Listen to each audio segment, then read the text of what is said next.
Verdade. Caio, a Luciana, ela, por favor, pergunte sobre o dízimo, isso me perturba muito.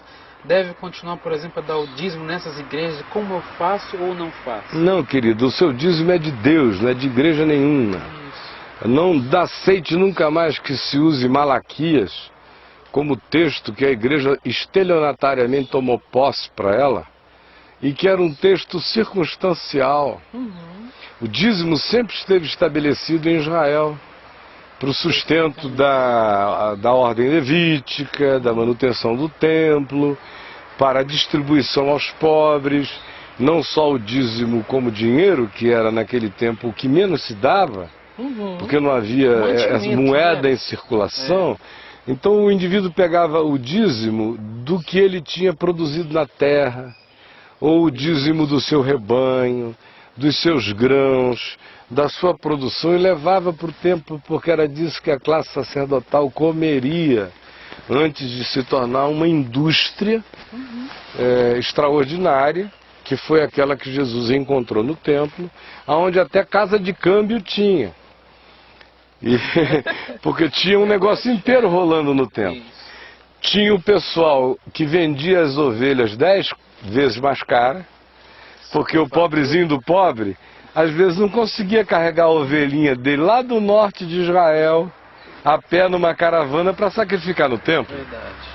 Então chegou um momento que foi ficando mais prático comprar no templo a ovelha. Agora aquela passagem, Caio, lá, se eu não me engano, está em Deuteronômio, onde diz que se fosse muito distante, ele deveria pegar aquela quantia, aquele valor, aí sim transformava aquilo em moeda e faria uma festa. Então esse tipo de passagem bíblica, a gente nunca escuta hoje. Não, o que aconteceu foi o seguinte: os evangélicos fizeram de cada igreja local, essa que tem porta, placa escrito, primeira não sei de que, fizeram disso réplicas do templo de Israel, dos dias de Salomão.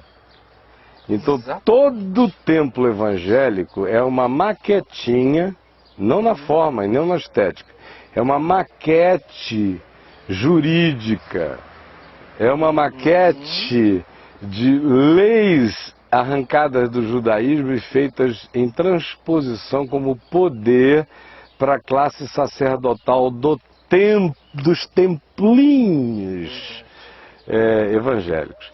E ungiram aquelas edificações, aquelas construções, aqueles prédios, como sendo o templo-estado que tinha se tornado o templo de Israel, especialmente depois da volta do cativeiro em Babilônia.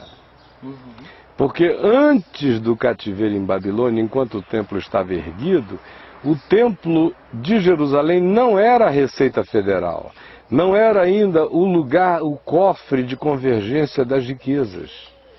Era só o que era devido ao ofício do templo que para lá ia. Foi depois do cativeiro em Babilônia, com a cidade toda destruída, a primeira medida foi tentar reparar os muros, a segunda, vamos tentar construir. Não era nem um templo, era quase uma capela. Tanto é que quem tinha visto o primeiro chorou diante da visão do segundo. E aquele templo ali, numa desorganização total, porque não havia mais rei, não havia mais um estado estabelecido, a única ordem prevalente era a da sinagoga, que tinha sido desenvolvida durante o período do cativeiro em Babilônia. Antes disso não havia sinagoga em Israel. Ela foi um substitutivo para ensinarem a Torá na terra estranha, onde não havia templo, nem lugar de culto, nem lugar de sacrifício. Aí eles voltaram e a sinagoga voltou com eles. E o templo ganhou agora esse papel, em função das circunstâncias desorganizadas, de um centro de convergência, virou um templo-estado. Levar o dinheiro para a casa do tesouro, conforme Malaquias diz, tem esse contexto. Só que, no Novo Testamento, tudo isso acabou. No Novo Testamento, ninguém deve mais dinheiro a nenhum templo nem a algum lugar. No Novo Testamento, dinheiro, que é chamado de Deus, de Mamon, é algo que o crente coloca sob o senhorio de Cristo, porque aquilo ali é uma potestade que precisa ser pisada e colocada no seu lugar de submissão. E o lugar de submissão dela é o lugar de serviço à solidariedade, à generosidade, ao amor, à ajuda, à ternura fraterna, ao socorro aos necessitados.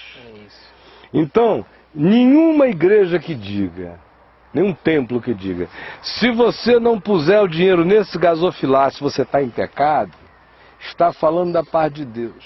Não. Isso aí é mentira, é manipulação diabólica, e eu digo na cara de qualquer um. Reúno a pastorada evangélica toda, eles não têm peito de me encarar. Ponham no Maracanã, 1 a 1, se quiserem vir ao microfone. Eu vou chamar de mentirosos.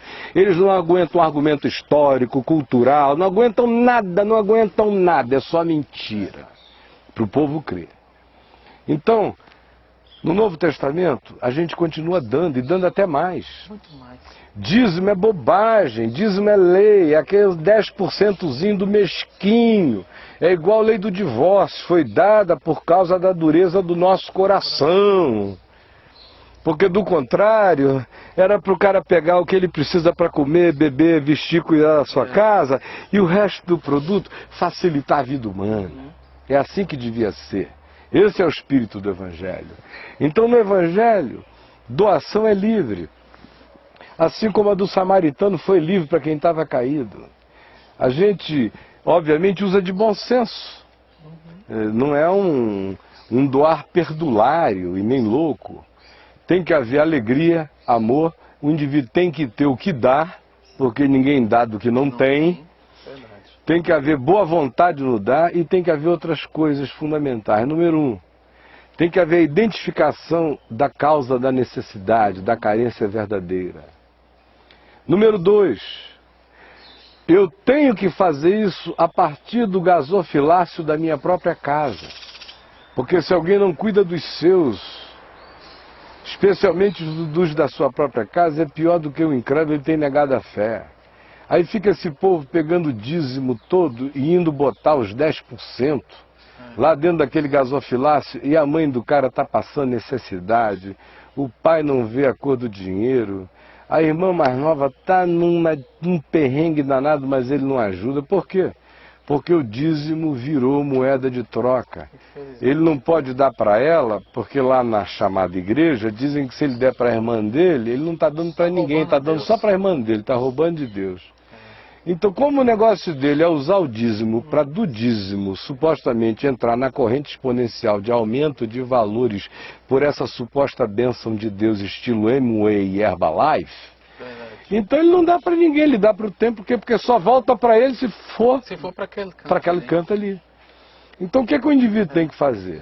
É óbvio que se ele frequenta um lugar sério, verdadeiro, sincero, que o instrui genuinamente na palavra, Paulo diz que é justo, bom, sadio e necessário que aquele que é instruído espiritualmente na palavra faça participante aquele que o instrui na forma de ajuda material àquela pessoa, àquela causa.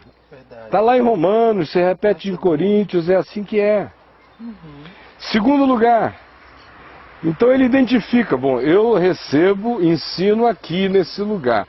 Esse lugar tem necessidades, as pessoas comem, vivem, tem gente dedicada exclusivamente a me fazer esse bem.